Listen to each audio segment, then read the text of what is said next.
AutoCAD সফটওয়্যারটা যেভাবে install করতে পারবেন তার জন্য অবশ্যই আপনার একটা সফটওয়্যার থাকতে হবে। অটোক্যাড সফটওয়্যারটা আপনার যে কোনো ভার্সন ইনস্টল করেন, সফটওয়্যারটা আপনার এখানে ডাউনলোড করা থাকতে হবে। আজকে আমরা 7 ভার্সনটা ইনস্টল করব। তো অটোক্যাড 7 কোডটা, এই যে এটা অটোক্যাড 7 মাউসে রাইট, এটা জিপ ফাইল, এটা জিপ ফাইলকে আনজিপ করব। আনজিপ করার জন্য আমরা এখান থেকে মাউসের রাইট ক্লিক করে এক্সট্রাক্ট হেয়ার ক্লিক করব। এক্সট্রাক্ট হেয়ার, এই জিপ ফাইলটা আনজিপ হবে। এখান থেকে S2 অলে ক্লিক করব।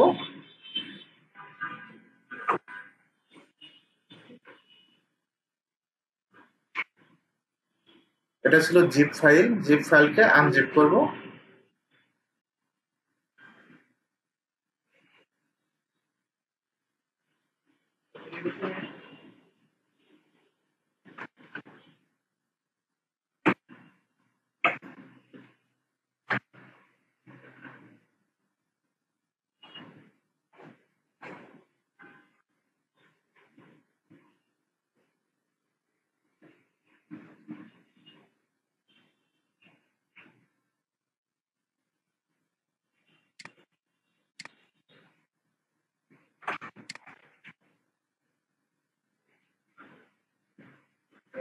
একটু অপেক্ষা করতে হবে অটোক্যাড সফটওয়্যার ইনস্টল করার জন্য, যে আনজিপ হতে যতটুকু সময় লাগে।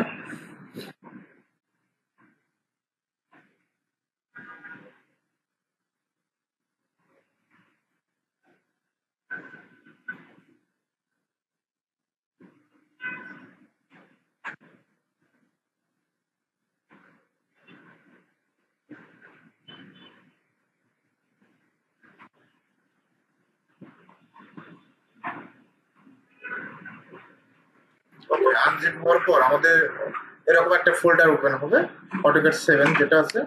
ডাবল ক্লিক করে ওপেন করব। এখানে অটোক্যাড পার্ট যেটা 1 আছে, এখানে ডাবল ক্লিক করবেন। মাউসের দুইটা পয়েন্ট, একটা লেফট একটা রাইট, লেফটে ডাবল ক্লিক করব। ডাবল ক্লিক করার পর এখানে এস দেবে, তারপর ইনস্টলে ক্লিক করবেন। S2 অন, একটু অপেক্ষা করতে হবে।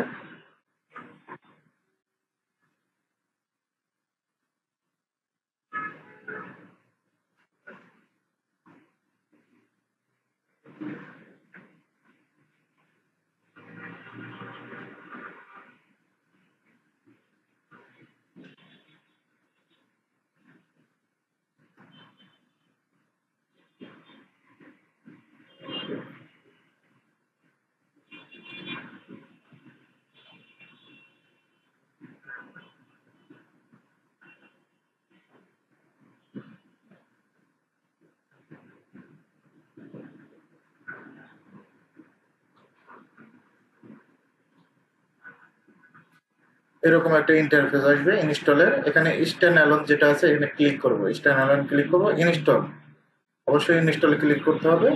তারপর ওকে, একটু অপেক্ষা করতে হবে।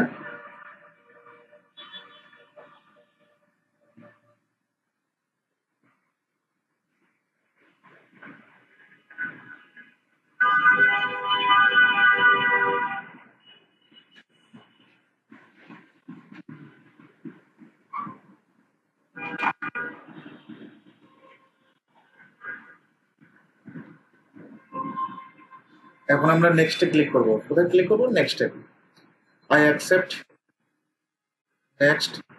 এখান থেকে সিরিয়াল আপনি ডাবল ওয়ান দিয়ে দিতে পারেন সবগুলো, অথবা ডাবল জিরো দিতে পারেন, সবগুলো জিরো জিরো দিয়ে দিবেন, যে কোনো একটা। আমি সবগুলো ওয়ান ওয়ান করে দিচ্ছি। নেক্সটে ক্লিক করব। এখান থেকে আপনি যে কোনো কিছুর নাম দিতে পারেন, আপনার প্রবলেম নাই, যে কোনো কিছু ট্যাপ করে দিতে পারেন। নেক্সটে ক্লিক করব। কাস্টমে ক্লিক, কোথায় ক্লিক? কাস্টম। নেক্সট, ইনস্টল, নেক্সটে ক্লিক করবেন। নেক্সট, নেক্সট, নেক্সট, একটু অপেক্ষা করতে হবে, ইনস্টলটা নেবে। তারপর ক্র্যাকটা দেখাবো যে কিভাবে অটোক্যাড সফটওয়্যারকে ক্র্যাক করে।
ওকে, এখন ফিনিশে ক্লিক, কোথায় ক্লিক? ফিনিশ। ফিনিশ করার পর আমাদের এটা ট্র্যাক করতে হবে। তো এখানে ট্র্যাক নামে একটা অপশন আছে, ট্র্যাকে ক্লিক করবেন, এটা কপি করবেন, মাউসের রাইট কপি, অথবা কিবোর্ড থেকে কন্ট্রোল সি দিলেও হবে। যেটা করেন ক্লোজ করে দিবেন। অটোক্যাডের আইকন কোডটা এটা, এখানে গিয়ে মাউসের রাইট ক্লিক করবেন, ওপেন ফাইল লোকেশন, মাউসের রাইট পেস্ট অথবা কন্ট্রোল ভি পেস্ট করে দিবেন, রিপ্লেস টিকটা দিয়ে কন্টিনিউতে ক্লিক করবেন। এখন অটোক্যাড সফটওয়্যারে যাব, ডাবল ক্লিক করে অটোক্যাড সফটওয়্যারটা ওপেন করব। অবশ্যই অটোক্যাড ক্লাসিক যেটা আছে এটা টিক দিবেন, টিকটা দিয়ে ওকেতে ক্লিক করবেন, তারপর নো, ওকে। এভাবে চাইলে খুব সহজেই আপনি অটোক্যাড সফটওয়্যারটা ইনস্টল করতে পারবেন।